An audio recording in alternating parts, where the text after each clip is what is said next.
আমি বিয়ে করলে তুমি খুশি তো?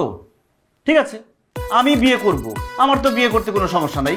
কিন্তু একটা কথা, আমি বিয়ে করার পরে ঘরে যে অশান্তি শুরু হবে, ঝগড়াঝাটি শুরু হবে, তখন আমাকে এসে বলতে পারবে না যে বিয়ের আগে কেন আমি তোমাকে বুঝাইলাম না, কেন আমি বিয়ে করলাম, কেন তোমাকে এটা বললাম না সেটা বললাম না। তখন আমাকে উল্টাপাল্টা কিচ্ছু বলতে পারবে না, কারণ আমি বিয়ে করব, আমার তো সুখ। দুইটা বউ কয়জনের ভাগ্যে জোটে? আমার ভাগ্যে জুটবে। আমি বিয়ে করতে রাজি আছি, বিয়ের ব্যবস্থা করো।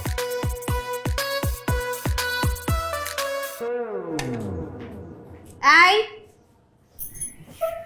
কোথায় যাওয়া হচ্ছে? একটু শপিং এ যাচ্ছি। শপিং এ? এত ঘন ঘন শপিং এ যেতে হবে কেন? হ্যাঁ, আমার স্বামীর অযথা টাকা নষ্ট হবে সেটা তো আমি চাই না। কি বলতেছো? তোমার স্বামী তো আমারও স্বামী ছিল। ছিল মানে? ও তো এখনো আমার স্বামী আছে। দেখো, তোমার যেরকম অধিকার আছে আমারও তো এরকম অধিকার আছে, তাই না? কে দিয়েছে অধিকার?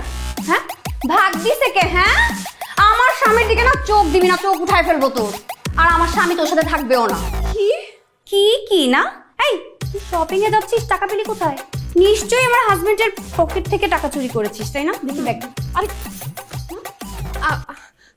দেখো, তুমি কিন্তু বেশি বাড়াবাড়ি করতেছো।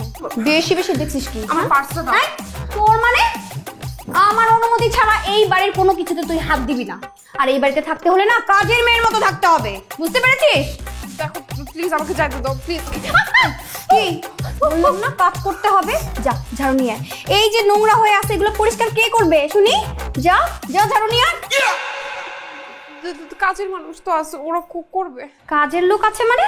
ওই কাজের লোক তো আমি রাখি নাই, বিদায় করে দিচ্ছি। দুইটা কাজের লোক আমার বাড়িতে কোনো দরকার নেই। দেখ ফকিনের বাচ্চা কিভাবে তাকায় আছে। এই এই কাজের কথা বলতেছি, কানে ঢোকে না? হ্যাঁ, কানে ঢোকে না?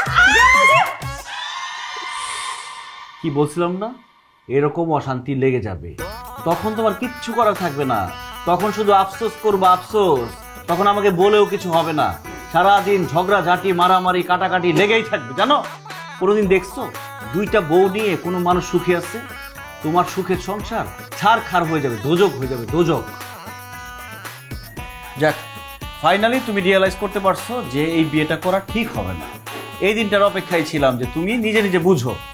হোক, ছারখার হয়ে যাক, আমার সংসার দোজক হয়ে যাক, আমার কোনো কিচ্ছুতে কিচ্ছু আসে যায় না। ওই যে কে দুইটা বিয়ে করে অসুখী আছে সেইটা আমার দেখার বিষয় না। আমি জানি আমরা সুখে থাকবো। আর যদি আমার সতীন আমার দিয়ে দাসী বান্দির মতো কাজ করায়, আমার যদি লাফকে উষ্ঠা দেয় কথায় কথায়, আমার কোনো কিছুতে আসে যায় না। আমি তোমাকে বিয়ে করাই ছাড়বো, কথা ফাইনাল। আল্লাহ, কারে এতক্ষণ কি বুঝাইলাম আমি?